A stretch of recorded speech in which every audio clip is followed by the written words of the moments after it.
Senhor me ama, gozo supremo. Senhor me ama e Ele é o amor. Senhor me ama, gozo supremo. Senhor me ama.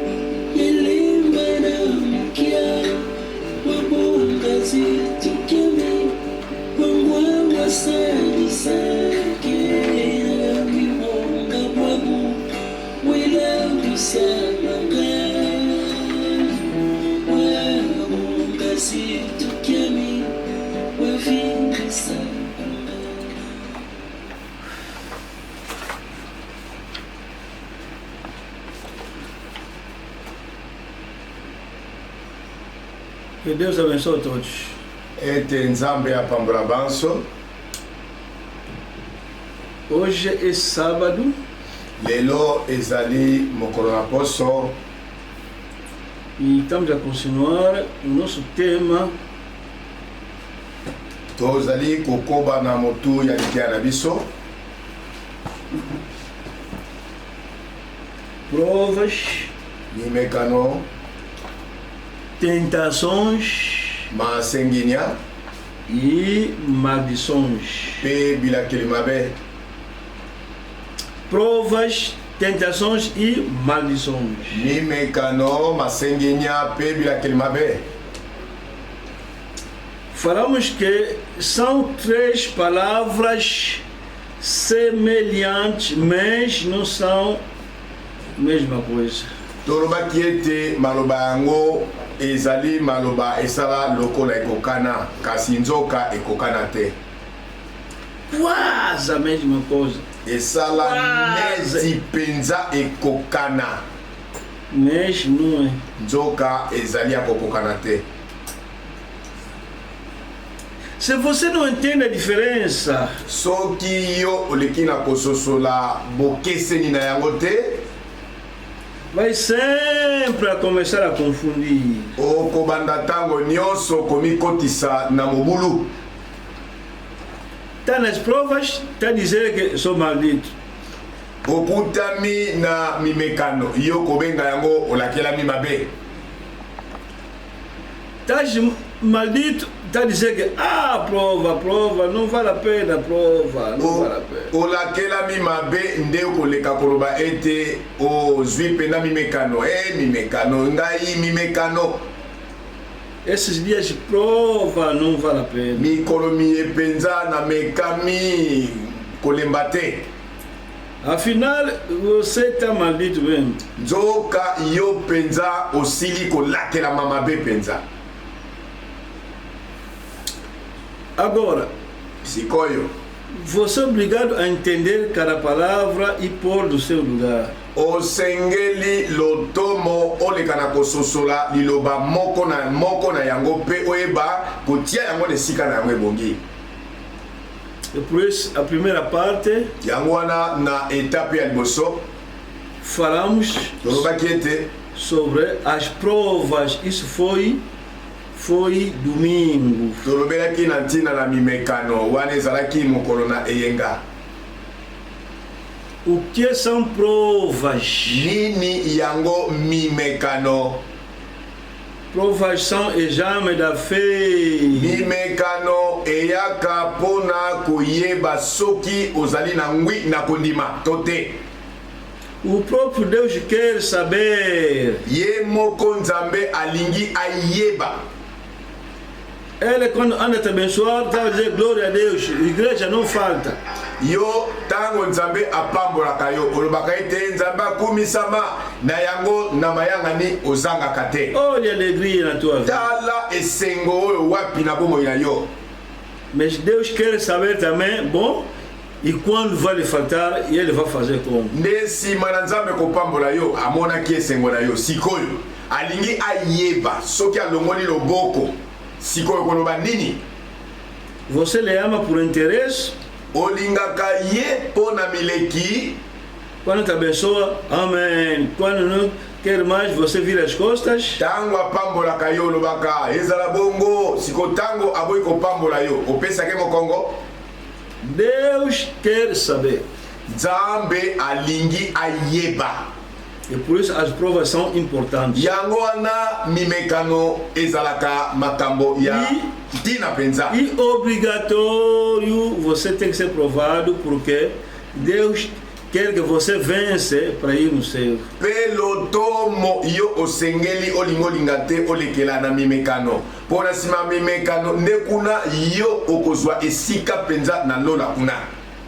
Essas provas andam a vir sob forma de dificuldades, problemas, perseguições, dificuldades, posso dizer em geral. Mimekano oyo na mobimba eyela kabiso na ba nkokoso na ba mpasi kolandela maminyoko. Esse é isso que falamos o primeiro dia. Yango oyo biso tolobelaki mokolo ya liboso. Domingo. Mokolo na eyenga. Terça-feira falamos sobre a segunda coisa, tentações. Na mokolo na mibale tolekaki mpona kolobela eloko ya mibale o babengi masenginya. Tentações é que Masenginya ezali nini? tentações Masenginya ali não são dificuldades, são problemas, não. Às vezes, lá numa tentação, você pode andar com uma viatura nova. na masenginya ezali susu likambo te o mekami oto soki boni pasi boni okokoso te. Na masenginya kutu eko komona na ete yo penza ozo kotambola na motuka ya sika. Olha a riqueza. Tala bomengo yo wapi.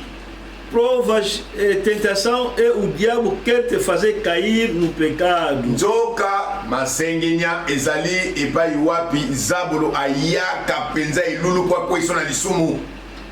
E ele vai te dar uma promessa. Pe ye akopeso elaka songolo. Se quiser isso, vou te dar isso. Se quiser isso, vou te dar isso. Soko ndimi oyo nakopeso wana kuna. Soko ndimi oyo nakopeso eloko wana kuna. Como você, irmã que está chorando sempre, quer casar, quer casar, quer casar, quer casar, quer casar. Então ele vai te dizer, bom, se você quiser casar rápido, vou te dar um pagão rico. Lokola yonde komwasi mosala na kolela lela. Nalingira bal. Posa kobal. Nalingira bal. Siko zabolo komona ka posa na yo akosala ni. Akoya akoloba lokola yo lingi kobala na kopeso mopakano wa mobali oza pena na bomengo mingi. E o pagão também te aparece. Pe mopakano amonani Com Jeep novo. na lokalo pena babengi Jeep ya sika. Diz que vou te casar, vou te dar a casa, vou te dar Jeep novo como isso aqui. Olha, você está sendo tentada. Nde alaki pona koloba na otala ngai na kobala yo na kopesa yo ndako na kopesa pe motuka lokalo wa jipo ya ngai tala ne komasi tikala koyeba ete wana ezali masenginya. É isso que se chama tentação. Yango nde babengaka masenginya. Ele disse a Jesus: Yalobaki na Yesu boy. tem fome, Oyoki nzala. toma pedra, vira pão. Lokolo yoki nzala Yesu kamata mapa oyo akamata mabanga oyo bongolango na mapa. Vou te levar lá alto no pináculo do templo, vai se deitar, os anjos vão vir. Na komema yo penda kuna na songe ya tempelo nde mibuaka na se banjelu bakoya kukamata yo. Me adora, se me adorar, vou te dar todos os reinos da terra. Gumba mela ngai kaka Yesu soko gumba mela ngai na kopeso bomengo nyonso yo pe bokontina yango ya mokili. Então isso que chama tentação. Yango nde babengaka masenginya. Você quer mulher, te manda uma pagã. Yo ndeko mwasi posa kaka obala lokola tango nene bele mite misonene zwa mite zabola tinde liyo pena mwasi mopakano. Você, irmão, quer homem, quer mulher,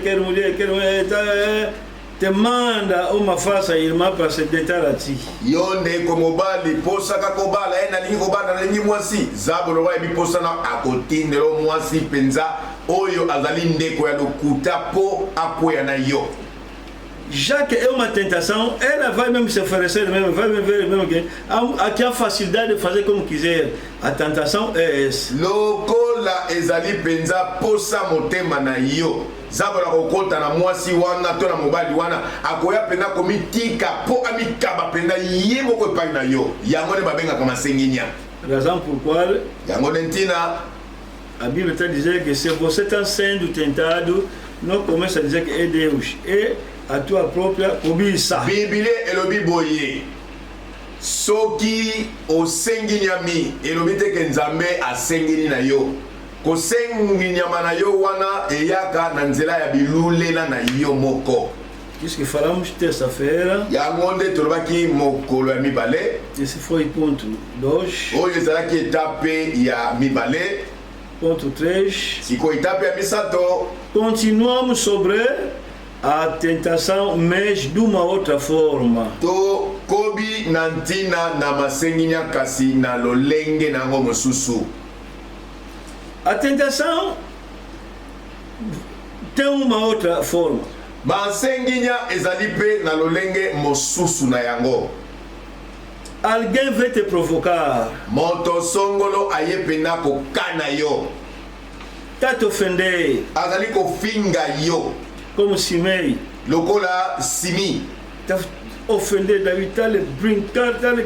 Quer dizer, o propósito do diabo é fazer cair David. Ndenge Simi azalaki ko finga penza mokonzi Dawidi ko bwaka penza mabanga pe putulu. Wana etalisi ete posa ya Zabolo ezali ete a kana yo po yo sumuka. Então, nessa segunda fase, siko na etape oyo ya mibale, é preciso ter temperança e paciência. Esengeli na yo oyeba kokanga motema pe o simba motema molai. Senão, noki te. Qualquer crítica, qualquer coisa que vai ouvir, vai cair na tentação. Noki te matongi nyonso oyo yoka natina na yo to pe likambo songolo koyoka balobeli o mabe nde ekokwisa na masenginya. Começa a dizer, bandi koloba, vou pôr a Bíblia à parte. Na kotia Biblia mupanzi. Aí caíste na tentação. Wana usali boende koyeba ete okwe na masenginya. Então, esse foi o número 3. Oyo ezalaki etape ya misato. Quinta-feira. Mokolo na minei. Hoje, número 4. Lelo etape ya minei. Vamos falar sobre as maldições. Tokolobela na tina na bilakeli mabe. Maldições. Bilakeli mabe. Vamos ler. To lingi kotanga.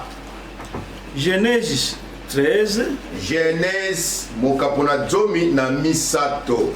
Gênesis 3. Ah, 3. Genèse mokapona misato.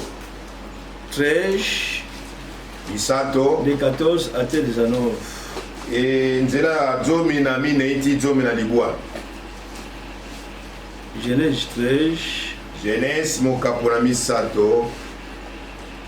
Então o Senhor diz à serpente: visto que isso fizesse, maldita és em todos os animais domésticos, e és entre todos os animais selváticos, rastejarás sobre o teu ventre e comerás pó todos os dias da tua vida.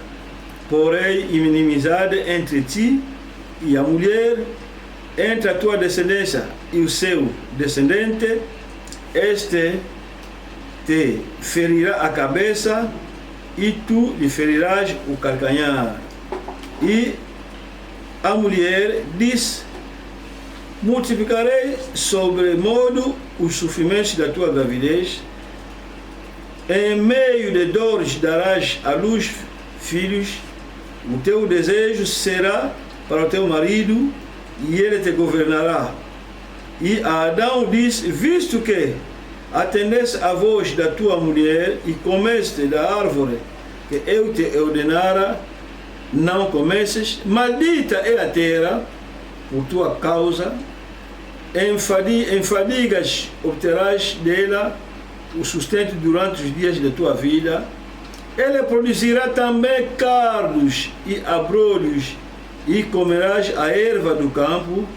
No suor do rosto comerás o teu pão, até que tornes a terra, pois dela foste formado, porque tu és pó e ao pó tornarás.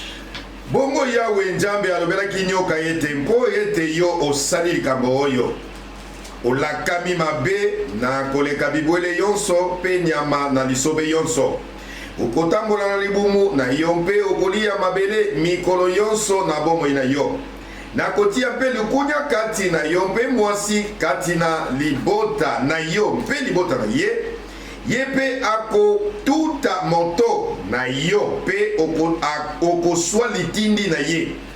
Alobaki na mwasi ete nakobakisa mpasi na yo nakobota, okobota bana na mpasi nde okozala na mposa na mobali na yo, mpe ye akozala na bokonzi likolo na yo. Alobaki na Adamo ete mpo ete oyoki monoko na mwasi na yo, mpe ete osili kolia mbuma na nzete epekisaki ngai yo ete okolia yango te, mokili elakami mabe na ntina na yo, okolia na yango na mawa mikolo yonso na bomoi na yo, ekobimisela yo nzete mpe nkamba na njube, mpe okolia ndunda na mokili, na milunge na elongi na yo okolia lipa, kino ntango ekojonga yo kati na mabele po yete okamataki na yango, okamatamaki na yango, jambi o jali mputulu pe okojonga kati na mputulu. Agora vamos ler Deuteronômio 28. Sika tokotanga Deuteronômio 28 de 15 até 19. Banda 15 ti na 19. Deuteronômio 28 de 15 até 19. Na verset 15 ti na verset 19. Será, porém, que se não deres ouvidos a voz do Senhor teu Deus, não cuidando em cumprir todos os seus mandamentos e os seus estatutos, que hoje te ordeno, então virão todas essas maldições sobre ti e te alcançarão. Maldito serás tu na cidade e maldito serás no campo. Maldito teu cesto e a tua amassadeira. Maldito o fruto do teu ventre e o fruto da tua terra e as crias das tuas vacas e das tuas ovelhas. Maldito serás ao entrares e maldito ao saíres. Vou ler 20. O Senhor mandará sobre ti a maldição, a confusão e a ameaça em tudo quando empreenderes, até que seja destruído e repentinamente pereças por causa da maldade das tuas obras com que me abandonaste. Parei no 20. Nasuke no 20. Sokonde okotosa mongongo na Yahweh Nzambe na yote, pe okosenjela te yete osala malako na ye mpe mibeko na ye yonso oyo elakeli ngai yo lelo oyo, mbe bilakeli mabe oyo yonso bikokwela yo mpe bikozwa yo. Okolakelama mabe na mboka mpe okolakelama mabe na elanga, ekolo na yo mpe esalelo na yo na lipa ikolakelama mabe. Bana na yo mpe mbuma na elanga na yo mpe bana na bangombe na yo mpe bana na bampate na yo bakolakelama mabe. Okolakelama mabe na ntango na kokota na yo mpe okolakelama mabe na ntango na kobima na yo. Yahweh akotindela yo bilakeli mabe mpe mobulu mpe bitungiseli na kati na misala yonso okomeka kosala kino osili kobebisama mpe okufi noki na ntina na mabe na misala na yo mpo ete otiki ngai. Amém. Vamos orar. Deus poderoso, abençoa essa palavra, abençoa os ouvintes, põe a mão e coloca no coração, em nome de Cristo. Amém. as maldições. Bila Kelimabe. Não esqueça. Como sanate? Estamos a falar sobre as maldições. Todos ali kolobela lelo nantina na Bila Kelimabe. O que são maldições? Nini yango babengi Bila Kelimabe. O que é uma maldição? Nini yango babengi Bila Kelimabe. Maldição é Deus batendo uma pessoa que fez o mal. Ela Kelimabe ezali kotatisa ete Nzambe abeti moto songolo oyo asali mabe. Aí você não fala que não, eu sou filho, não pode me bater.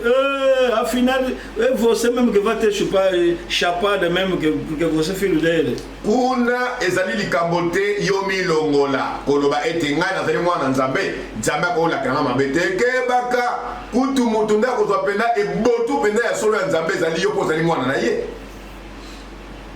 Você já viu ser pai que dá para bater filho do vizinho, bem bater mesmo, bem. Até vai ter reservas mesmo. Si omona tata nini oyo azali kobeta mwana ya moto pene na makasi nyonso ya kimobali ndenge alingi akosala yango te, akobeta mwana ya moto pene na bokebi nyonso.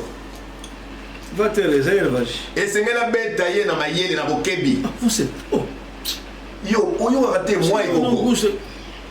Yo oyokaka te mwa egogo. Mais se bater meio pá, vai ter medo.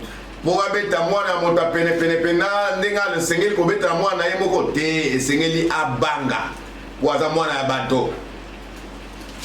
É o filho que recebe a chapata bem do pai. Ezali mwana oyo abotami na mokongo ya tata nde abetamaka solo epai na tata na ye. Bongo penza. Você anda a confundir muito. Yo omitiaka mingi na mobulu. Eu sou filho de Deus, o pai não pode me bater. Esse é pensamento denominacional. Ngana ali mwana Nzambe akoko beta ngai boye te ndenge alingi. Makanisino wana ezali ya mangomba. Deus chateia os que ele ama. Nzambe abetaka solo baye oyo alingaka. Cuidado, irmão. Kebaka ndeko. É por isso que você se comporta como quiser, porque sou filho de Deus. Deus não pode me bater. Deus bate. Yango wana omesana kotambola ndenge olingi po ete ozala makanisi ete Nzambe akokobeta mwana na ye bongo te. Omikosanaka Nzambe abetaka penza. Tá enganado, irmão. Omikosanaka ndeko. Deus bate. Nzambe abetaka penza na tembe. Então, maldição é agora. Dessa vez de maldição, não estamos a falar agora do diabo, estamos falando do Deus mesmo que está a bater. Yambala oyo natina na Ela Kelimabe. Etikali lisusu likambo ya zabolo te aya kobeta yo. Ezali Nzambe nde kolo mwana motazo beta mwana na ye. Quando falamos das tentações, falamos que ninguém diga que Deus me tentou. Tango tolobeli na tina na masenginya kuna tolobaki ete moto moko te akokoloba ete asenginyami kouta na Nzambe te. Mas aqui nas maldições, Deus mesmo está te batendo mesmo de verdade. Aqui é Deus mesmo. Kasi nzoka awa na Bila Kelimabe ezali Nzambe penazo beta mwana na ye. Embora que pode usar o diabo, mas é ele que está lhe mandando de dar chapada. Atako na Bila Kelimabe Nzambe akotindelo zabolo mais oyo azotinda ye betela ye boye ezali ye moko Nzambe. Você sai naquele erro que eu sou filho de Deus e Deus não pode me bater. Esse pensamento é denominacional. Ndeko na ngai longwa na libunga wana oyo elobisaka yo ete te nga naza mwana na Nzambe, Nzambe akokobeta mwana ete te makanisa lolenge wana ezali makanisi ya mangomba. Você pensa que Eva não era filha de Deus? Yo bandi nini? Ewa azalaki mwana na Nzambe te? Vamos ler Hebreus. Tozali kotanga ba ebele to Hébreu.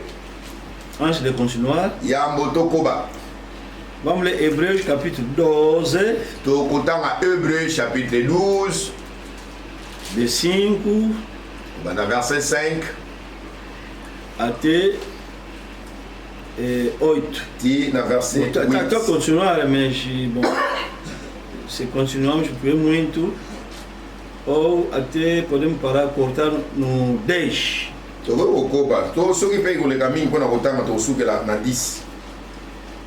Hebreus Hébreu 12. chapitre 12.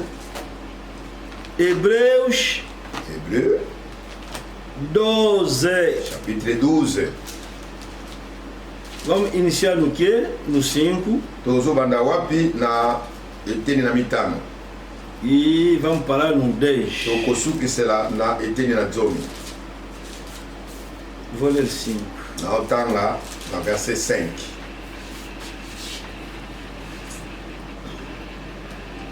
Porque o Senhor corrige a quem ama, açoita a todo filho a quem recebe. bobosani ekebiseli oyo ezali koloba na bino lokola na bana ete e mwana na ngai otiola etumbu na nkolo te olemba mpe te wana ekopamelaka ye yo. Não, vamos iniciar. É melhor iniciar no que? No 5.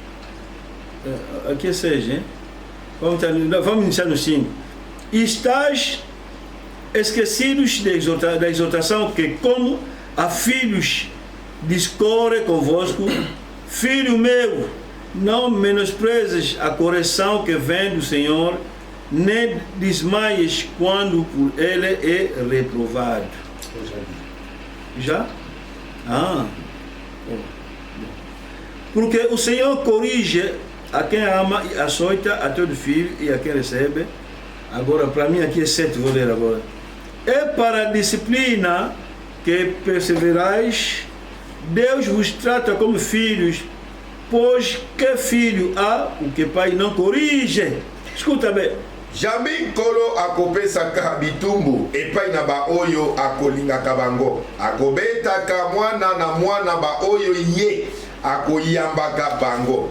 Boyika mpiko mpona etumbu, Nzambe azali kosalela bino lokola bana, po ete mwana nani azali oyo tata na ye akopesaka ye bitumbu te. Boyoka malamu. 8. Mas se estás sem correção, de que todos se têm tornado participantes, logo sois bastardos e não filhos. Soko bojangi etumbu oyo bato nyonso basangani na yango, bojali bana babotami na ekobo, bojali bana na solo te. Viste, né? Você tira esse pensamento que a maldição não é para mim, eu sou filho de Deus. Não, nunca fala isso. Longola na makanisa yo ete yo zalaka mwana Nzambe, Nzambe akokobeta yo te. Ti kotikala koloba bongo te. Nunca fala isso. Kotikala koloba su bongo te. 9.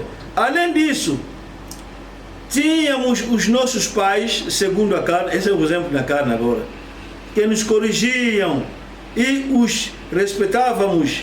Não havemos de estar em muito maior submissão ao Pai espiritual e então viveremos. Oyo sikoyo komi likambo ya nzoto. Lisusu tozalaki na batata na nzoto ba oyo bapesaki biso bitumbu pe tomemisaki bango. Na koleka boni ebongi ete toto satata na molimo ete tojala na bomoi. Quer dizer, na carne os nossos pais nos batiam. Na nzoto oyo batata baboti biso bazali kobeta biso penza. Correção. Yango kozongisa biso na nzela ntango tosali mabe. Nós não vimos mal. Biso tomoneka mabe te. Não aborreceste teu pai porque me bateu. Olembaki tata na ote koloba ete tata betinga ntikana lemba ye te. Lutei, ele me bateu, não quero mais esse pai, não. Na bundaki tata betinga simana loba ete na lingisu tata na ngai te bongo te. Não. Te. Então a Bíblia está a dizer, Siko Bíblia zolobawa. se na carne, você suportar teu pai, via que é normal. E quanto mais no espiritual. Soko na njoto. Ozalaki kondima konyo kwa matata tango abeti tango yosali mabe. Ebongo koleka boni na molimo. O natural tipifica o espiritual. Oyo esala na njoto yango na pe. Vamos ler 10. Hoje, eles nos corrigiam por pouco tempo, segundo o melhor lhes parecia. Deus, porém, nos disciplina para aproveitamento, a fim de sermos participantes na sua santidade. Jambi bango bapesa ki bitumbu mwa mikolo lokola esepeli bango nde ye ajali kosalela biso bongo mpona litomba ete tosangana na bule na ye. Vice, né? A correção importante. Kozongisa mananzela ezalaka likambo ya ntina penza. O filho para voltar no caminho, como mesmo aí mesmo no natural. Mwana penza lotongo esengeli ya kozongisa mananzela. Tala pena ndenge sala mana nzoto. Toda disciplina com efeito no momento não parece ser motivo de alegria, mas de tristeza. Ao depois, entretanto, produz fruto pacífico aos que têm sido por ela exercitados frutos de justiça. Nantango na yango bitumbu yonso iyokani na esengote kasi na mpasi. Ndesima ikojuisa mbuma na nkimia na boyenge bene epai na bango ba oyo balendisami na yango. Parei no 11. Da sukeli na 11. Eu li isso por causa de você, irmão, que anda a dizer: Deus não pode me amaldiçoar, eu sou filho de Deus, não. É por isso que você anda a fazer como você quiser. Ngai natangi makambo maye pona yonde komesana koloba ete ngai nali mwana nzambe. Nzambe akoki kolakela mwana ye mabe te. Yango wana ndeko osalaka nyonso olingi. Maldição é para filhos do diabo. Bilakeli mabe ezali pona bana zabolo bisote bana nzambe. É por isso que você anda a fazer, beber lunguila, fumar cigarro, namorar, porque Deus, eu sou filho de Deus. Yango omesala komela masangano abengaka boyokela ngai nde lunguila. Omelaka makaya usalaka nyonso lingi po nzambe akoki kosimba yo te. Ke bongo te. Não. Te. A maldição não, quer dizer, não faz exceção que eu falei eu não. Bilakeli mabe elongoli moto te koloba ete nganga za mwana nzambe ngai na kozo bilakeli mabe te bongo te. O que é maldição? Nini yango babengi bilakeli mabe? Maldição significa elakeli mabe elakisi fizeste mal, osali mabe, então Deus te bateu. De nzambe abeti yo. Quer dizer, acho que já entendeste você, irmã, que anda a dizer que o filho de Deus não pode. Entendeste que mesmo você, filho de Deus, pode ser abençoado. Na bandi ete yo ndeko mesala koloba ete nzambe akolakela mwana mabe te. Na kanisi ete osili koyoka mo malamu ete yo penda kola mwana nzambe osengeli na kolakela mabe. Porque se não lermos isso, soki totangi yango soki totangi yango te, vamos falar que isso é maldição. No fim vai dizer que hoje fala sobre maldição, mas isso não é conosco, isso é para eles. Não diga isso. Soki é para você mesmo. Totanga yango te yo koloba ete bilakeli mabe ezali pona bango, bilakeli mabe bakolakela mabe biso bana nzambe te eza bongo te. Então vamos avançar. Toque liboso. A maldição é que Deus bate a pessoa que fez mal. Elakeli mabe ezali nini? Elakeli mabe etalisi nzambe abeti mwana na ye oyo asali mabe. Hoje não vamos ler muita brochura. Le totanga bamikaba mingi te.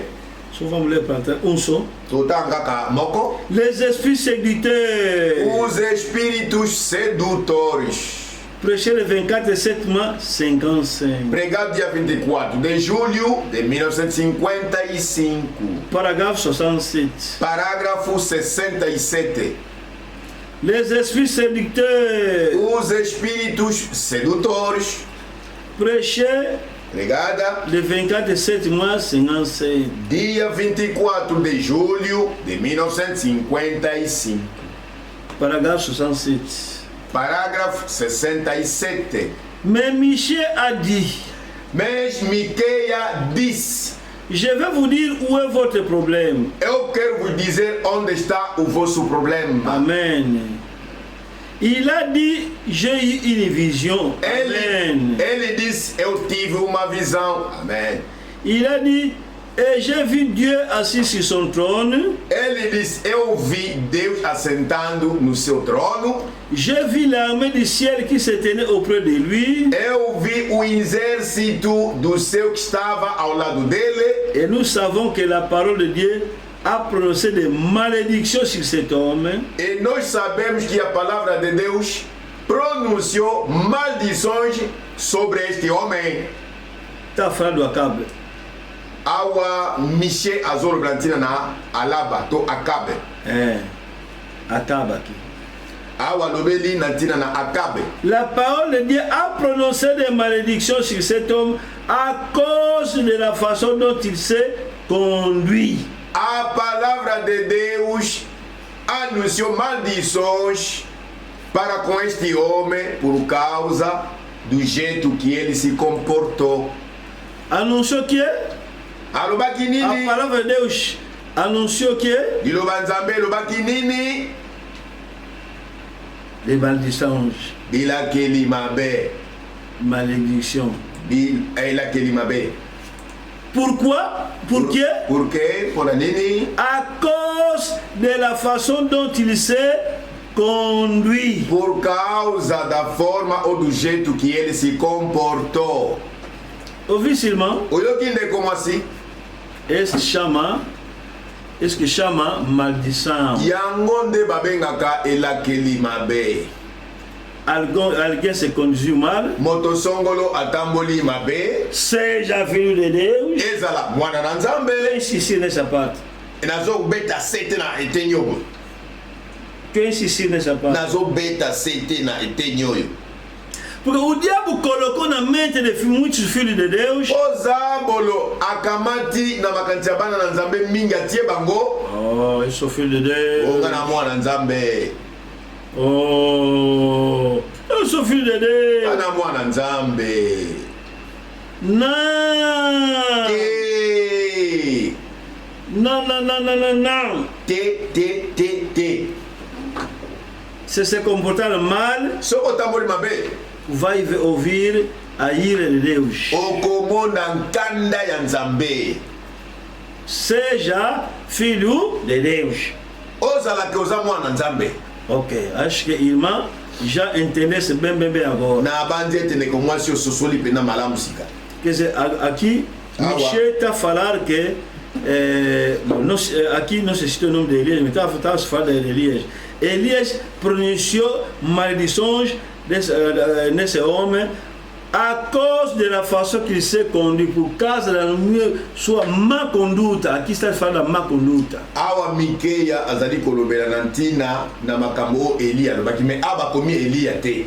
Mais nzoka alobaki ete lola ekobimisa maloba ya elakeli mabe na ntina na ezaleli na yo ya mabe. Quer dizer, elobini se conduziu mal, alaba to akaba tambolaki mabe, e foi também amaldiçoado. pe Nzambe alakelaki ye mabe. Mas não vamos entrar na profundidade hoje. Kasi tokota na musino na ontelelo.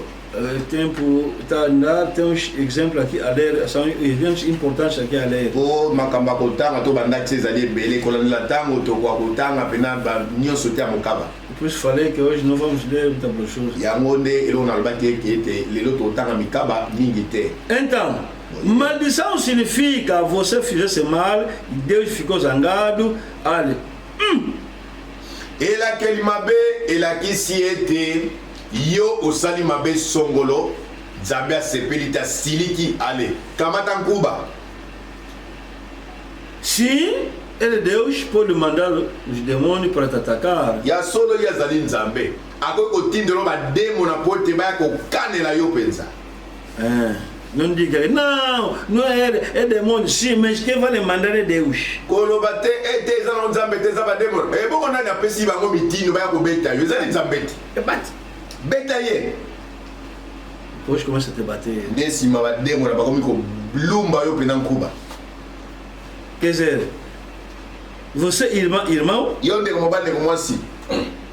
se você está se conduzir mal, soki yo ozali kotambola mabe, escuta antes de entrar nos exemplos. yoka yango tokotana bandakisa.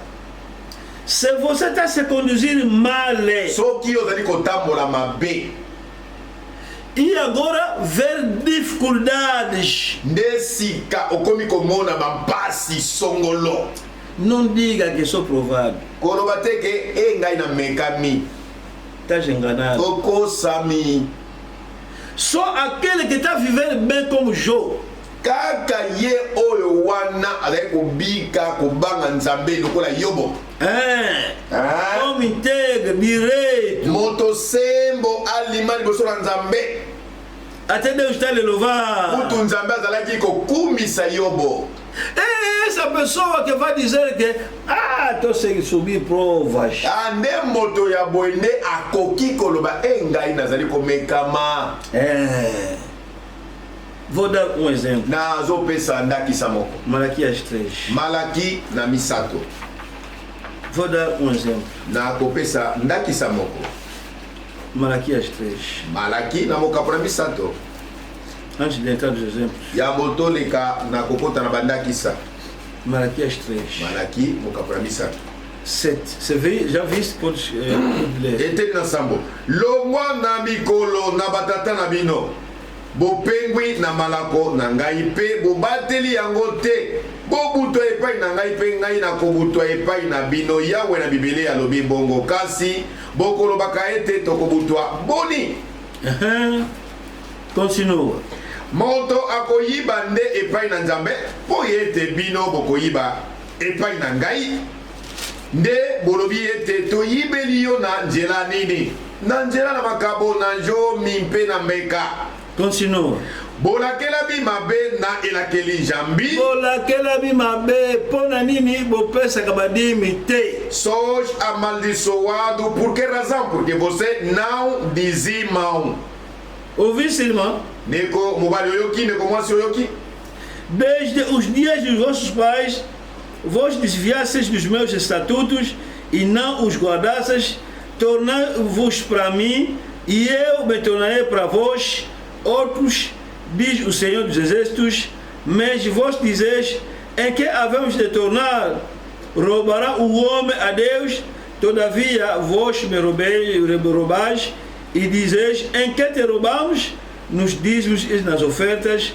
Com a maldição sois amaldiçoados, porque a mim me roubais, vós a toda a nação. Jambi bojali koyiba epai na ngai ye libota mobimba penja. Quer dizer, Elobini, se você não anda a dar dízimo e ofertas alçadas, soki yo pesa kamoko na zomi te pe makaboleki likolo te, qualquer coisa que vai te aparecer, mabe nyonso ekoyela yo. não diga que sou provado, não é prova. Koloba te omekami, eza komekama te. És amaldiçoado. Olakelami mabe.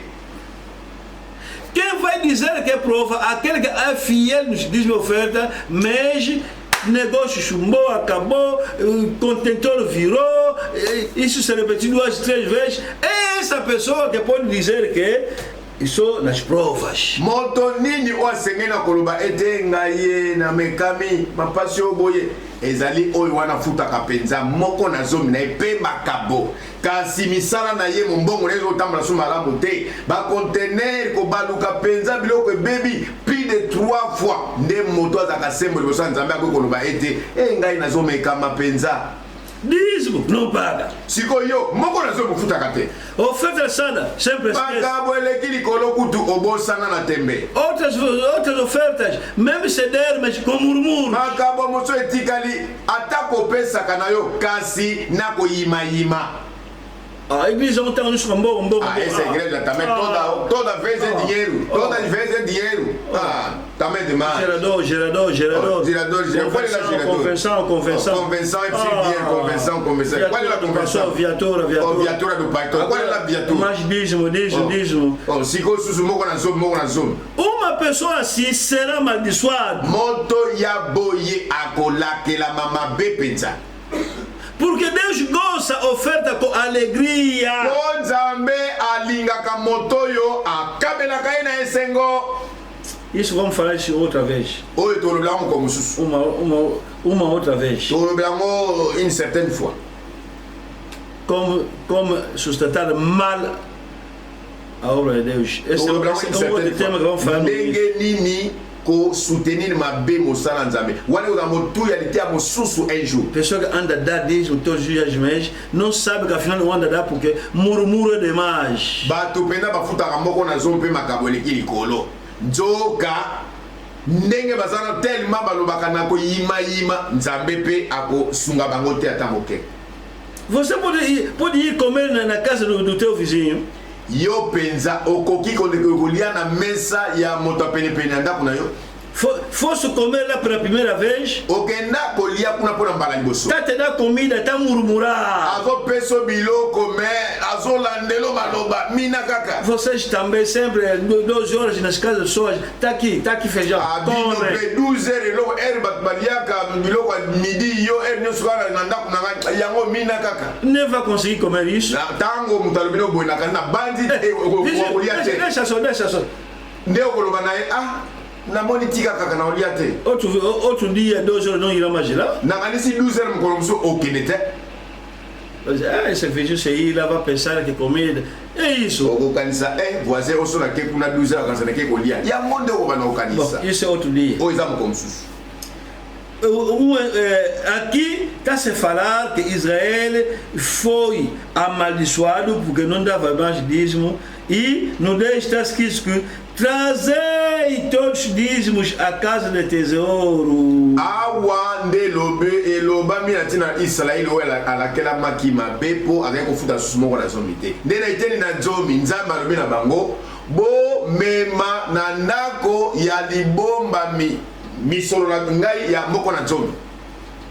Que haja mantimento na minha casa e provai-me nisso, diz o Senhor dos Exércitos, se eu não vos abrir as janelas do céu e não derramar sobre vós bênção. Ouvi isso? Agora ezanga na ndako na ngai. Bênção. Pebo meka soki na kufungola no manini salola te po na koyeba soki bokozanga bisika ya kotia mapamboli wana. Oyoki mapamboli? Bênção. Mapamboli. Porque bênção é o contrário da maldição. Po mapamboli ezali bokeseni ya bilakeli mabe. Não quer dar dízimo? Oboyi kofuta mo na zo. Maldição. Olakeli mabe. Quando vai dar? Tango futi? Bênção. Opambwami. Maldição significa você está andando mal. Vamos entrar com os exemplos, senão o tempo vai. Senão o tempo vai nos vingar. Vamos iniciar no Adão e Eva. Esse é o nosso primeiro exemplo. Adão e Eva. Adamo na Eva. Onde que nós lemos hoje no Gênesis 3. E pai wapi totanga ki lelo ne bande na Gênesis 3. Adão e Eva. Adamo na Eva. Deus lhes proibia alguma coisa. Zambe apekisa ki bango balielo kosongolote. Aquela árvore no meio do jardim. Goma ya nzete wana ya katikati ya elanga. Ouviram? Sim. Boyoki? Toyoki. O dia que você vai comer, o mesmo dia. Na mokolo bino bokomeka kolia mbuma wana nzete katikati elanga kaka na mokolo wana. Vão ser mortos. Boko kufa. Ouviram? Bayoki. O que é maldição? Sigondini yango elakeli mabe. Maldição quando você comete, Deus agora, bom, já envia maldição. Elakeli mabe etalisi tango yobuki obeko na nzambe ndeko na nzambe akotindelo elakeli mabe. o diabo enviou serpente a Eva. Zabolo atindeli ewa nyoka penza. Versículo 1. Verset 1. Mas a serpente é mais sagaz do que todos os animais selváticos que o Senhor Deus tinha feito, disse a mulher. É assim que Deus disse: não comereis de toda árvore do jardim. Respondeu-lhe a mulher: do fruto das árvores do jardim podemos comer, mas do fruto da árvore que está no meio do jardim, disse Deus, dele não comereis, nem tocareis nele, para que não morais. 3. Verset 3. Mwasi azongiselaki nyoka ete tokoki kolia mbuma na nzete na elanga. Kasi pona mbuma na nzete yango katikati na elanga Nzambe alobi ete bino bokolia yango te, pe bokomama yango te ete bokufa te. Nyoka alobaki na mwasi ete bino bokokufa solo te. Esse aqui é Ezali tentação. ezali masenginia. Ali, até lá, ainda não estou numa lição. Essa aqui é tentação. Ti ndenge tosili kotanga awa boye elakeli mabele bandite oyo tosili kotanga ezali bobele masenginia. O diabo lhe envia o serpente, quer contrariar Zabolo o que Deus diz. Zabolo atindeli ewa nyoka po ete alingi abongola maloba oyo Nzambe ayebisaki bango. Em casa, por ler de 1 até 24, não temos tempo de ler tudo. Na ndako kotanga ngo chapitre 3 1 tina 24 po ato wana tanga kotanga nyonso te. Vamos falar só. Tokolobaka na monoko. O diabo veio para enganar a Eva. Zabolo aye pona kozimbisa ewa. O que se chama? Tentação. Vem tentar, mas usou serpente. Ninyo babengi masenginya. Aye pona kosenginya kasi akoti na nyoka. Tentou como? Asengini ndenge Ele nini? deu um mau conselho. Apesi batoli mabe. Não é isso. Eza nango bongo te. Você só na mensagem conhece o que aconteceu. Bino botali bande kokati na sango boyebi nini esalemaki. Não temos tempo de entrar lá. Toza na tango akota musindo te. Então, quando Eva comeu Boye tango ewa o fruto, aliaki mbuma.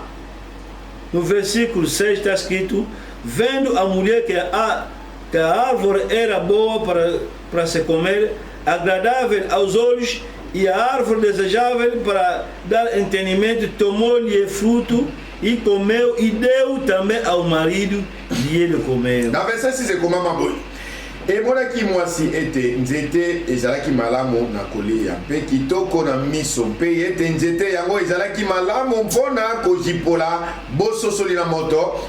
Akamataki mbuma yango mpe aliaki mpe apesaki na mobali na ye oyo azalaki na ye elongo mpe baliaki. Abriram-se então os olhos de ambos e, percebendo que estava nus, coseram folhas de figueira e fizeram cintas para si. Miso na bango mibale majipwaki mpe bayebaki ete bazalaki bolumbu, basonaki nkasa na mosuke mpe basalaki nkamba na kolata. Você próprio és mais velho. Yo moko ozali mokolo. Quando se diz que homem e mulher comeram e estava nu, já entende o que se passou. Tango balobi ete mwasi na mobali baliaki mpe basosolaki koyeba ete bayaki bolumbu. Yo ozali mokolo ososoli nini elekaki. Que a igreja protestante, pentecostal, católica não vos engane que é maçã. Kuna epai wapi lingomba missioni Pentekoti na mupe bako sabino te koloba ete ezalaki pomme. O grupo de avivamento, o grupo carismático, era maçã, ninguém te engana. O grupo de réveil, grupo charismatique, o ezalaki pomme te moto akosa yo te. Eu nunca vi uma mulher que não tem filhos e foi comprar maçã, comeu, agora que teve gravidez, eu nunca vi isso. Ngai na mona na ngai te. Mwasi songolo azana mwana te. Lokola lingi mwana ake kosomba pomme aliemba mwa zuizem. Nan na mona te. Não. Nanu te. Então, primeiramente, Eva comeu com serpente, depois viu que é bom, então foi também falar no marido e comer também junto e sentir que estamos nus. Mas antes não estava a perceber que são nus. Agora, a partir disso, sabia que tem uma coisa que merece tapar. Moto aliboso aliaki ezalaki ewa elongo na nyoka.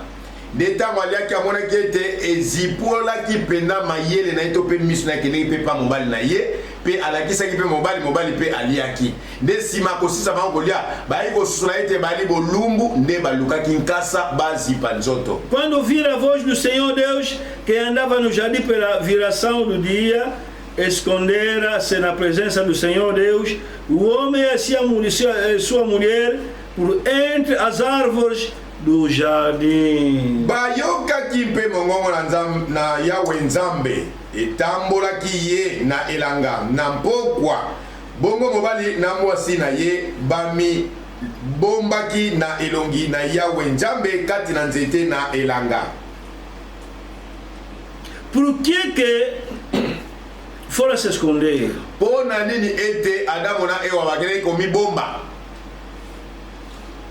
Antes Yambo andar assim, balai kotambola bolumbu não tinha vergonha de Deus. bayebelaki yango tu soni te. Agora, depois de Eva se encontrar com a serpente, Eva se encontrar com o marido diretamente, começaram a se tapar. Então, o que se passou? Nde sima Yawe kolia mbumango elongo na nyoka akene pa mobali ne aliaki nde kuna baye kosusola ete esengelaki ba misala nkasa po ete balamba po ete balata siko na motuna ezalia nini elekaki po ete baluka ko bomba nzoto na bango. 9. Chamou o Senhor Deus ao homem e lhe perguntou: onde estás? Ele respondeu: ouvi a tua voz no jardim e porque estava nu, tive medo, me escondi. Perguntou-lhe Deus: quem que te fez saber que estavas nu? Comeste da árvore que te ordenei e não comeste da árvore que te ordenei que não comesses. Yawe Nzambe abiangaki mobali mpe atunaki ye ete ozali wapi? Ajongisaki ete nayokaki mongongo na yo kati na elanga mpe nabangaki jambi najali bolumbu mpe na bibombi. Yawe Nzambe alobaki ete nani alobeli yo ete ozali bolumbu? Olei mbuma na nzete yango epekisaki ngai yo ete olia yango te? Mas quem é que vos detoque que estão nus? Quem é? Nani yango asosolisi bino boyeba ete boza bolumbu? Nani yango? Quem é? Nani? 12. Então disse o homem: a mulher que me deste por esposa, ela que me deu da árvore e comi. Mobali alobaki ete mwasi oyo yo pesaki ngai ete ajala na ngai apesi ngai mbuma na nzete yango ngai pe na lei. Disse o Senhor Deus à mulher: que é isso fizeste? Respondeu a mulher: a serpente me enganou e eu comi. Yawe Nzambe alobaki na mwasi ete osali bongo mpona nini? Mwasi alobaki ete nyoka akosi ngai pe na lei. Até lá, como se chama? É tentação. Ele fez cair no pecado. Ti awa boy babenga ngoni ezali masenginya. Awa ezali zabo lolem da kotisi bango bakwena na lisumu. E agora a maldição vai vir. Nde sima ya lisumu nde ela kelima be ezali koya. 14. Então o Senhor Deus disse à serpente: visto que isso fizeste, maldita és entre todos os animais domésticos e entre todos os animais selváticos, rastejarás sobre o teu ventre e comerás por todos os dias da tua vida. Bongo Yahweh Nzambe. Comerás pão todos os dias da tua vida. Bongo 14. Bongo Yahweh Nzambe aloberaki nyoka ete mpo ete yo osali likambo oyo olakami mabe na koleka libwele yonso mpe nyama na lisobe yonso okotambola na libumo na yo mpe okolia mabele mikolo yonso na bongo na yo. Isso aqui se chama que? Oh, babenga onini? Maldição. Ela que mabe. O serpente fez mal, agora Deus fez que? Fez pecado, enganou a mulher alheia. Nyoka asali mabe awa sikanzambe akweise liye penela akeli mabe asala kinini ajimbisi mwasi ya bato. 15. Porém, inimizade entre ti e a mulher, entre tua descendência e seu descendente, este te ferirá a cabeça e tu lhes ferirás o calcanhar. Na koti ya mpe likunya kati na yo mpe mwasi kati na libota na yo mpe libota na ye mpe akotuta moto na yo mpe okoswa litindi na ye. Ali de Lingala está mal traduzido. Awa na Lingala ilimbolami mabe makasi penza. Porém, escuta em português. Porém, porém, inimizade entre ti, a mulher, entre tua descendência e seu descendente. Na kotia bokabwani kati na yo mpe mwasi kati na libota na yo mpe libota na ye. Tua descendência, a descendência do serpente e o descendente da mulher. Está escrito aqui em português. Akati. Um descendant. Mukitani. Na kotia elikunya kati na mokitani na mwasi pekati na libota ya nyoka to bokitani na nyoka. Não sei se é francês, tá? É en français so bakomani. Aqui está bem claro aqui. Awa pendeza polele.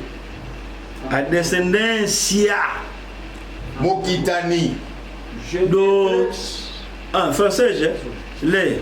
Je mettrai l'immunité entre toi et la femme, entre la postérité et entre ta postérité et sa postérité. Aqui tá bom. Awa na portuguesa malamu penza. Aqui é melhor. Awa na lokezo eza malamu minkoleka. Vai continuar. Este te ferirá a cabeça e tu lhe ferirás o calcanhar. Yepe akotuta motu na yo pe okoswa litindi na ye. A minha pergunta é essa. Este te ferirá a cabeça quem é? Oyo akotuta motu na yo. Nani wana? Quem é que vai ferir a cabeça? Nani oyo akotuta tokosokisa motu ya nyoka? E tu lhe ferirás. Peyo okosua ye. É quem? É Jesus. É Yesu. Então, a tradução em português é melhor. A tua descendência significa muita gente, mas o seu descendente, o descendente da mulher, é uma pessoa que virá, é essa pessoa que vai pisar o serpente. É Jesus que fez isso na cruz. Akotia pena lukunya tobo kabonikati na bakitani na yo pe mokitani na ye na mwasi. Mokitani. Kwa mokitani na mwasi ye wana de Yesu Cristo abota mera na nós todos. Nós todos, a descendência da mulher, nós todos e vamos pisar. Tem uma pessoa que está vindo. Ezali biso nyoso te bakitani ndeto ko nyata motu ya nyoka te. Ezaka moto moko. Quem vai vencer o diabo? Nós estamos aqui não. É Jesus Cristo. Nani oyo alonga Satan. Eza biso nyoso te. Ezaka mutu moko Yesu Cristo. Por isso estou a provar essa tradução. Yango na zo sepela na ndimbola oyo ya lokezo aweza kitoko mingi koleka. Agora, vamos passar. Não é nosso tema de hoje. disse: você serpente, o que fizeste vai ser amaldiçoado. De kuna nzamba alobi na nyoka, yo nyoka makambo sali okolakela mabe. Olakela mi mabe. Virou na mulher. Ah, baluke pa na mwasi. E a mulher disse: multiplicarei sobremodo os sofrimentos da tua gravidez, em meio de dores darás a luz filhos, o teu desejo será para o teu marido e ele te governará. Alobaki na mwasi ete nakobaki sampasi na yo nakobota, okobota bana na mpasi, nde okozala na mposa na mobali na yo mpe ye akozala na bokonzi likolo na yo. Por que foi amaldiçoado? Pona nini ete alakelamaki mabe? Porque cometeu. Po ete asalaki mabe, abukaki mobeko. A maldição Elakeli mabe vem eyaka quando você cometeu. ntango yo osali mabe. Se chama maldição. Nde babengi yango elakeli mabe. Há uma diferença entre uma pessoa que tem sida, eza na bokeseni kati na moto songolo aza na bokono ya sida, fez a prostituição, asali ekobo to pite, apanhou sida, alokoti sida, e o inocente na moto oyo asali pite moko te, foi no hospital, lhe deram uma mão pica e que foi dado num homem de sida, depois sida lhe entrou. Há uma diferença entre essas duas pessoas. nde moto ya bato aza innocent abeli ake na hôpital, tongo bapeselaki moto ya sida injection, bakamati mpe kaka tonga wana bapeseli yango tonga mpe azwi infection ya sida. Na pessoa que tem sida, Na moto aza na mas sida era erro enfermeiro, essa pessoa não vai confessar nada, só vamos orar. na moto oyo azwi sida, na nzela ya kozanga koyeba ya munganga, tongo bapesaki moto ya sida injection bapesi yango epai na ye, moto aboye aza na ntina te atubela, eza kaka nde tokobondela mpo na ye. Nem no marido, Ezala mobali nada fará no pastor, eloko moko ta koloba na mokambi não pegou. mpo asumuki te. Mas essa que fez prostituição foi ali, essa Maria Vedeta, depois de sida. Essa pessoa tem que confessar. Kasi mobali oyo atamboli mabe na nzela ya pite, ake na Maria mabe, ake ne kuna na Joaquina mabe, nde azwi pite, azwi sida na ye, moto ya boye nde esengeli atubela. E tem que reparar. Pe esengeli abongisa yango. O pastor vai lhe perguntar: és casado? Mokambi Sim. akotuna ye obala na bala. Falasse teu marido? Não. Oyebisaki mobali na yo te. Vai reparar primeiro. Kende kobongisana na mobali na yo. Talvez é maldição. Ba mosusu eza elakeli mabe omoni. Se ele não fizer e não quiser fazer isso, se é maldição, podemos orar, mesmo com fé, mesmo com não vai pegar. Soki ndeko oyo aboyi ko confesser, aboyi ko réparer epa mobali to epa na mwasi, ata biso to bondeli ndenge nini to pakoli mafuta akobika te. Bom, esse aqui é outro dia. Oyo to reservar um moko mosusu. Quer dizer, a maldição Elakeli mabe vem eyaka quando você pecou. tango yo osumuki. Não esquece isso. Kobosana yango te ndeko. Eu estou insistindo porque há muita gente nazobetela yango sete po eza na bato mingi está a viver mal. azobika mabe, Quando vem problema, ntango likambo elie está a dizer akomoloba provas. o namekani. Depois eu estou me vendo insistir. yango bozomona nga nazokoinsiste kobeta sete. Outra pessoa também eza na bato mosusu está a viver mal. abika mabe, Deus lhe bateu. nzambe abeti ye Provas. o amekani ye. Outro está a dizer: mosusu azoloba ah, eu sou filho de Deus. nga na mwana nzambe, Deus não pode me bater. nzambe akobetanga boye te. Não faz isso. kolobaka bongo Não você te, fará isso. kolobaka boye te. Então, vamos ver uma coisa aqui. tokotala eloko moko awa Nossa hora está. ntango na biso mpenza ezokima. 17, escuta uma coisa aí. 17 yokeli omo ezali awa, Fica atento. zala na bokebi.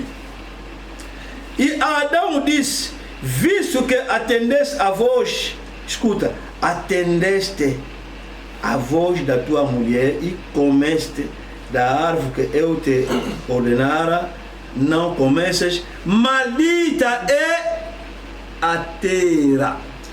alobaki na Adamu ete po ete oyoki monoko na mwasi na yo mpe ete osili kolia mbuma na nzete epekisaki ngai yo ete olia yango te mokili elakami mabe mabele. Não sei se vira uma coisa lá dentro.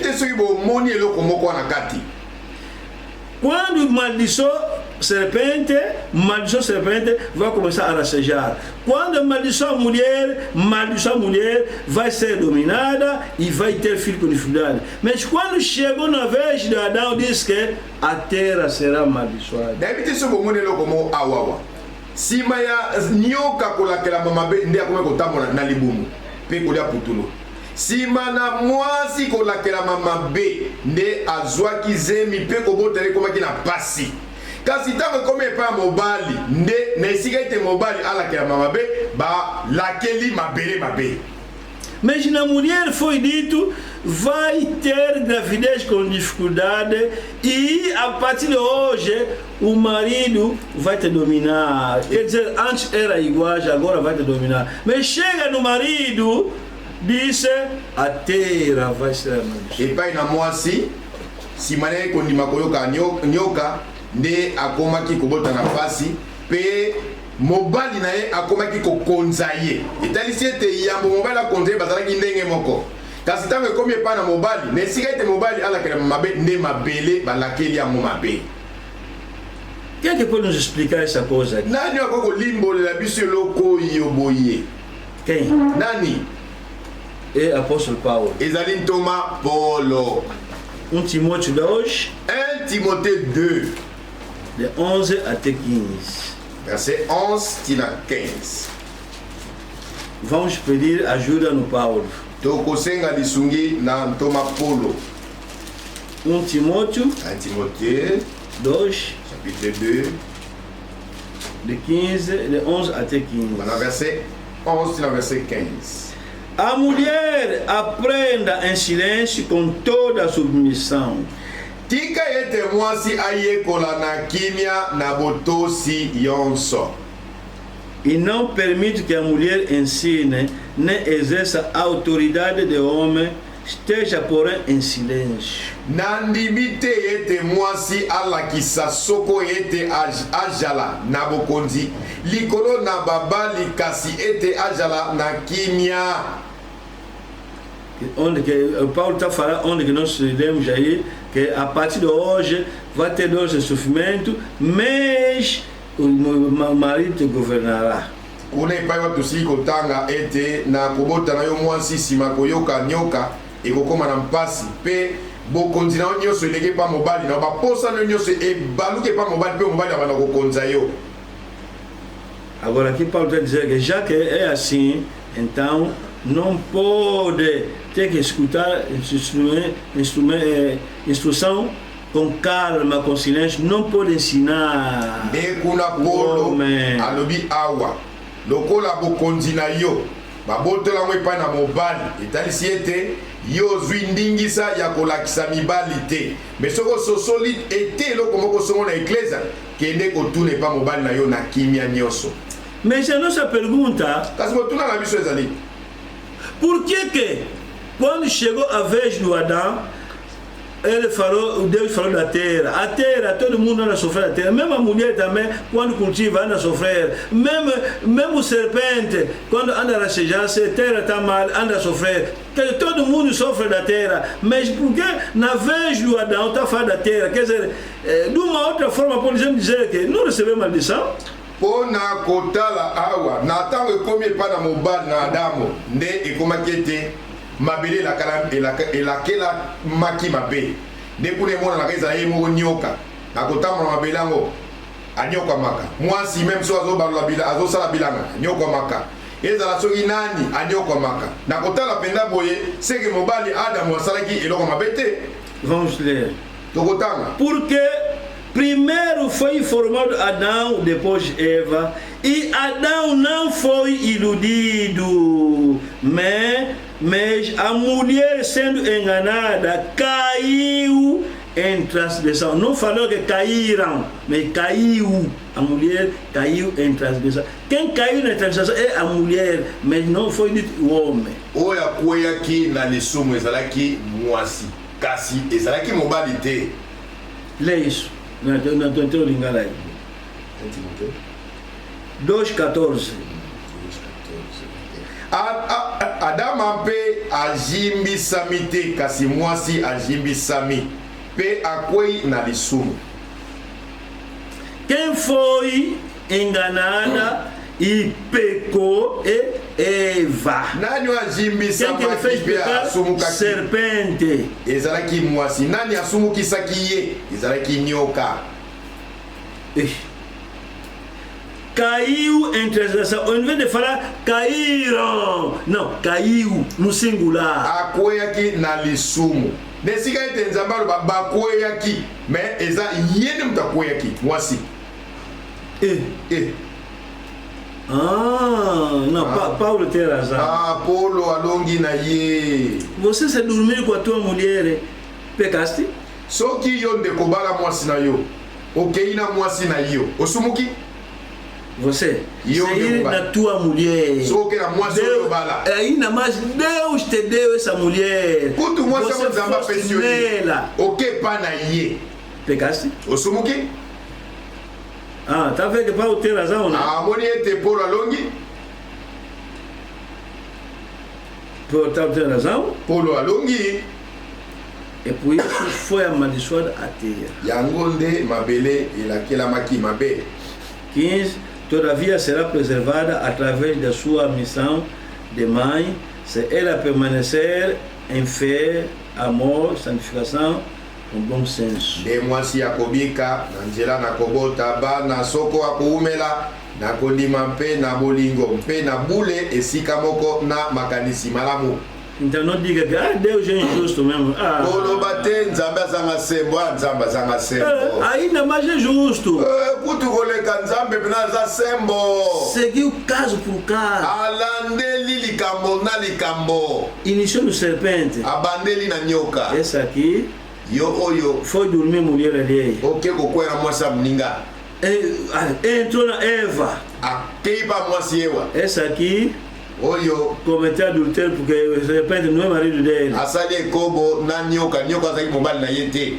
Foi agora no Adão. Akesika na Adamo. Foi na mulher dele. Aquela moça na ye. Eva é mulher dele. Waza moça na ye. Bom, vamos amaldiçoar a terra. Bom, mabele, na laquele mabe. O que é maldição? Maldição é quando você pecou. Nunca esquece isso. Ela aquele mabeza nini? Ela aquele mabeza ali yo nekotango sumuki. Naquela mi mabe. Vamos rápido. Kika na kobosa na ngote. Vamos rápido no Gênesis 4. Toque na lumbango na Gênesis 4. O segundo exemplo. Daqui sabe balé. 4. Gênesis chapitre 4. Gênesis 4, de 10 até 12. 10 tina 12. E disse Deus: que fizeste? A voz do sangue do teu irmão clama da terra a mim. Jambe alobaki ete osali nini bongongo na makila na ndeko na yo engangeli ngai longwa na mabele. Eis agora, pois, maldito sobre a terra, cuja boca se abriu para receber de tuas mãos o sangue do teu irmão. Pesa saipi ojali kolakela mabe longwa na mabele oyo ezipoli monoko kozwa makila na ndeko na yo na loboko na yo. Quando lavrares o sol, não te dará ele a sua força, serás fugitivo e errante pela terra. Ekotimola yo mabele, ekobimisela yo malamu na yango lisusu te. Yo okojala mokimi pe motamboli na mokili. Vamos começar a radiologia aqui por aí. Okobanda koyenga yenga, okenda mabe, ozo kuna mabe. Mas essa maldição para quê? Sikoyo, laquele mabe opona ni? Matou o irmão dele. Abomine konaye abele. Essa maldição vem porque matou, cometeu, matou. ela keli mabe oyo eyeli Kaina pona nini abomi ndeko na ye. E ainda mais quando Deus está lhe falando, olha muita boca. Lisusu koleka ta nzamba do pese motuna tala lolendo na elobeli. Sem respeito. Azanga limemia. É pena, hein? Eza mawa. É muita pena mesmo. Eza mawa mingi penza. Tá lhe perguntar, tá onde teu irmão? Olha a resposta dele. Você me metesse guardião do meu irmão? Bazo tuna ye. Ndekono abela zali wapi otie wapi. Ozo tuna ngaso ye ake wapi. Otianga sinjili na ye. A Deus já está falar isso. Kaina zolo baboy pana ni pa nzambe. Cuidado, irmão, se vê um irmão dentro da igreja que se diz irmão, mas está dando uma resposta sem respeito ao pastor. Esse é um mau sinal. Ndeko boke bakanabino. Soki na kat na losambo ndeko moko azalaka oyo apesa kayano ya mabe ezanga limeme pa na mokambi ndeko oyo abongite. Irmã, se é teu marido, ndeko mwasi so na mbali na yo ora muito, talvez casar-se um filho do diabo. ba mosusu obala mwana zabolo. Vou te bater, você vai queixar no pastor, vai queixar no pastor, vai me fazer o quê? Essa palavra está saindo da boca do teu marido.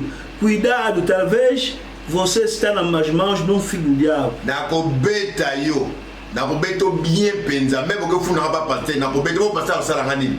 Nego mwasi, keba mbala mosusu okwela na maboko ya mwana ya zabolo. Ora muito. Bondela mingi.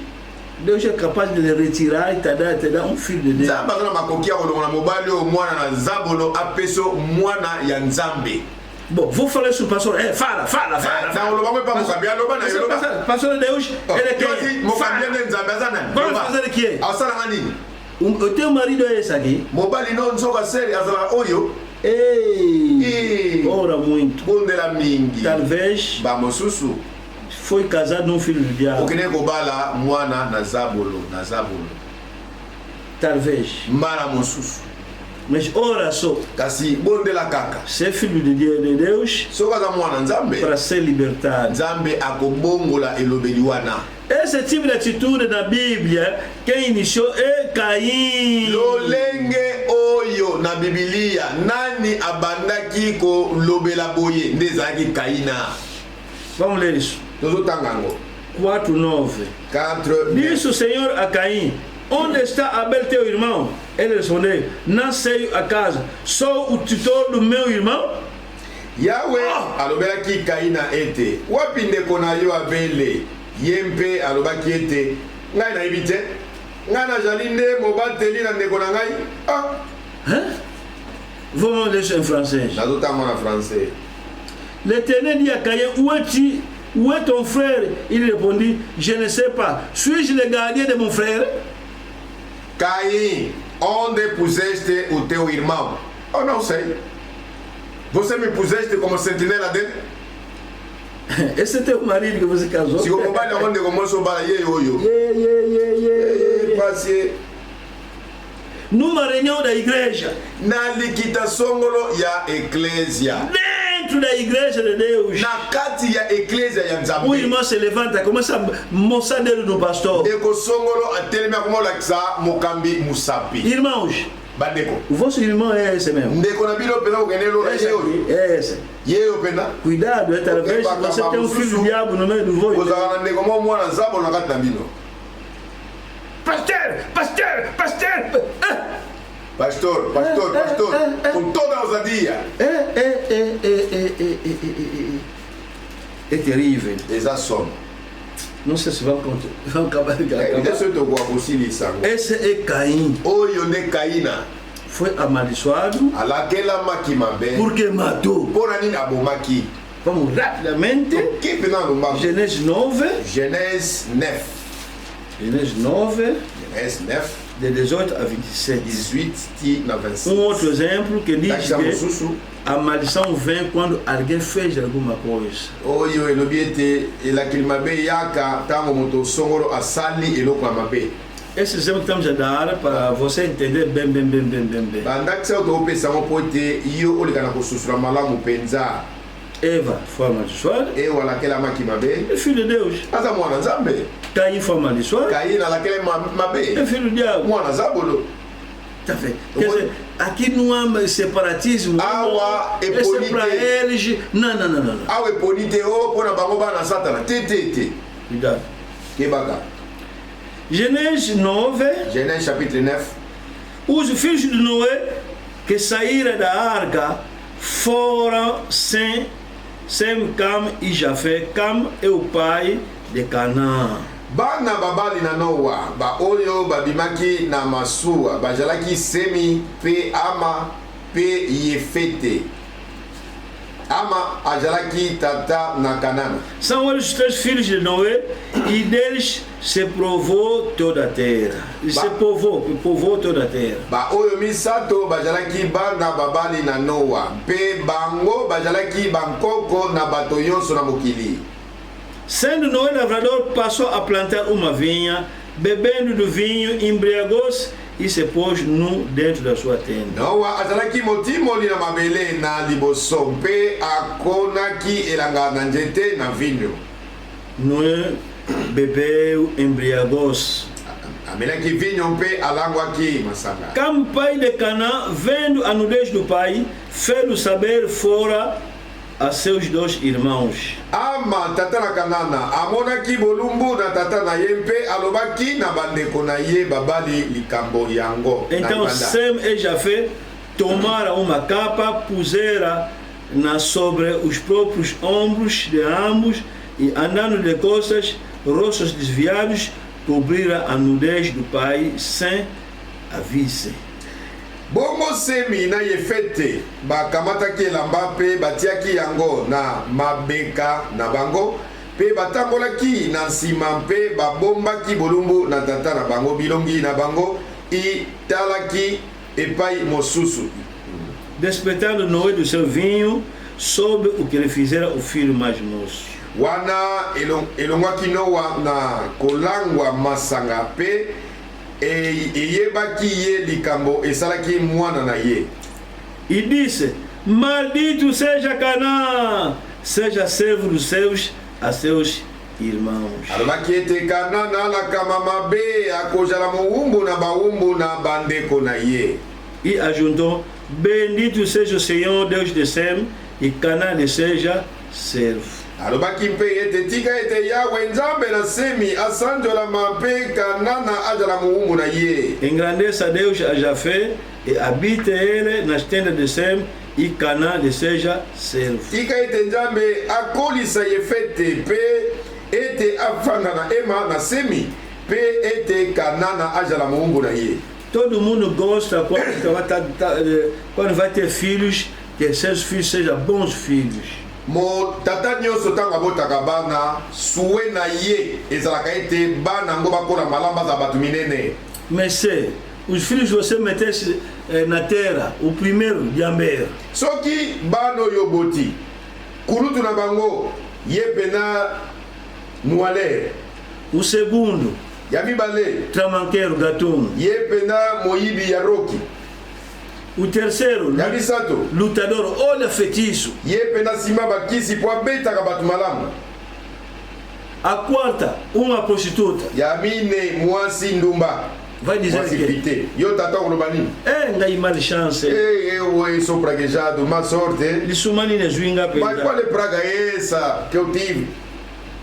Mas quem é o gatuno não é você, é teu filho. Kasiko ya libaka, eza yo te meza mwana na yo. Quem fuma diamba não é você, é teu filho. Nano amelaka makaya, eza yo te eza mwana na yo. Quem é prostituta não é você, é teu filho. Nani aza moto na pite, eza yo te eza mwana mwasi. Mas quem está a falar que nazana lisuma é o pai. Kasi nani azoloba, sou amaldiçoado, eza tata. Não pena nazana chance teu. Eu mesmo não tenho sorte. Eu não tenho sorte nessa vida. Naza pena na chance te na mukili oyo. Vai começar a falar muito. Oba na koloba mingi. Ah, quelle cause est-ce? Quel mal soit est-ce? Mabedi nyo pinanga na sala mal chance oyo. Isso que aconteceu no campo. Yango pe salamaki na cara. Deus bateu o filho. Zamba beti mwana. Sabendo que Ebakaite. Quem vai doer é o pai. Nani akonyo kwama ezali tata. Quando você tem um filho de ambeiro, tango yo ozali mwana melaka noa. Quem anda ficar te atormentando? Nani watumisamaka. Ezali mwana. É você. Eza yo tata. Ah, meu Deus. Quem anda orar, cada meu filho. É você. Pode mwana na bibi boy. Eza yo tata te. Ela tem um diambeiro, não liga. Yaza no alerna yo, etali yo te. Ah. Mama, nini, mama, oh, não liga! Mas, até, que pete! Mas você, pai, você, mãe, isso, meu Deus, e casa chorar. Lá. E essa maldição que entrou no campo. E a Angonde, ela que me veio contar aqui Canana. A filha pôs tudo, oh, até não diga. Mwana, musala ne pite, oh, ia que parnete. Não está lá. Aza kuna te na pite na ele. Mamãe, como você está dizendo bem essa não? Mas eu apanhar o meu homem, vai fazer o quê? Ele sabe. Nem liga. Mas você, o pai. Oh, Deus. Meu Deus. Qual o problema é esse? Por que me fizesse a mim? Por que me fizesse aqui? Me fizesse aqui. É isso que aconteceu no campo. Deixa eu amaldiçoou. Mas por que amaldiçoou? Se eu pôr na nini, aqui. Houve um pecado. Qual é o pecado? Isumo nini? Foi ver a nudez. Akendaki como na bolumbu. Para ele, é um sujeito. Ezali cambo ya kochola. Zombaria. Ya kochola. Mas os filhos sábios, quando ouviram, nem quiseram ver a nudez do pai. Começaram a vir nas costas para tapar. Mas quando Noé embriagado, mas quando recuperou, ouvi essa notícia que você aqui estava nu, graças a esses dois filhos. Aquela ali, aí eu capena para fazer, tata não é, eu pena nego lango aqui, moana no wana, tama massagem, casuana mi balé, a minha na bana pensa. Calma! Canana, escuta. Eu cá, maldito seja Cana. Canana lá que era mamabe. Maldito. Ela que era mamabe. É por isso que quando Israel saiu do Egito, chegou no Canaã, na terra de Canaã, Deus não tinha pena nenhuma. Cara, é amaldiçoado já? Aquele filho amaldiçoado. Olha, havia muitos terrenos no mundo, mas Deus enviou só no Canaã para recuperar esse amaldiçoado sair. Sai. Bitando ya mabeleza ke belera mokili oyo kasi nzambe asepeleka Israeli bakena mabele wana lakele mabe pona nini elongola lakele mabe wana tantos terrenos no mundo bitando ebele ya mabele ya mokili ainda mais naquela época terrenos livres babitando ya mabeleza ke bele ya bosomi esse amaldiçoado kasi oyo lakele mabe oyo tem que sair esengeli yenda longola mabele wana. Mas esse bendito tem que entrar. O que é maldição? E quando você cometeste, e Deus agora está te bater, está te virar. Razão por qual você anda a ler aqui no Lamentações. É no Deus que vem os males e também os bens e males. Quando você é bendito, Faz bem, ele está abençoado. osali malamu ya pamboli Faz mal, osali mabe ordena a maldição. nde atindi mpenza bilaki mabe landa yo. Depois está escrito, mas não vamos ler mais, o tempo passou. yango mwa totanga susu bileli eza te po ntango ekei mpenza. Deus te abençoe muito. nzambe apambola bino mingi. Até amanhã. 11 horas. tokutani lobi eyenga na 11h.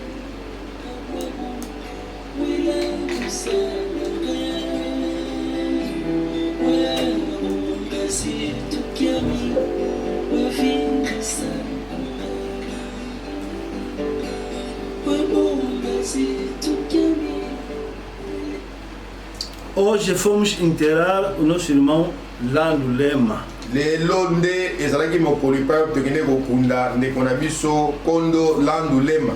Alguns não le conhecem, bayike bayebi ye te, mas alguns que saem do Palanca le conhecem. kasi bandeko nyonso oyo bautaki elongo na biso na palanga nde bayebi ye. Ele era pregador. ye azalaki motei. Se encontramos com ele pela primeira vez em Mbanza, Congo, mpona mbala liboso tokutanaki na ye ndeko kuna na Mbanza Congo em 82, na 1982 onde ele abraçou mensagem. epai wapi ayambaki sango na ntango. E viemos se encontrar mais, porque ele voltou no Congo, se encontrar mais em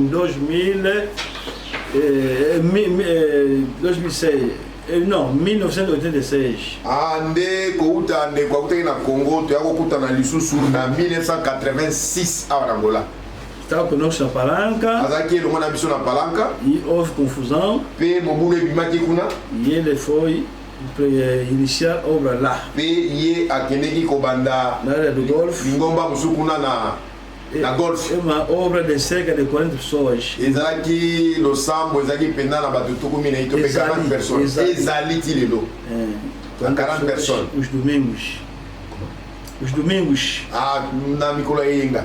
Que Deus abençoe todos e até amanhã. nzambe apambola bino banso tokuta lisusu lobi Vamos orar. tobondeli.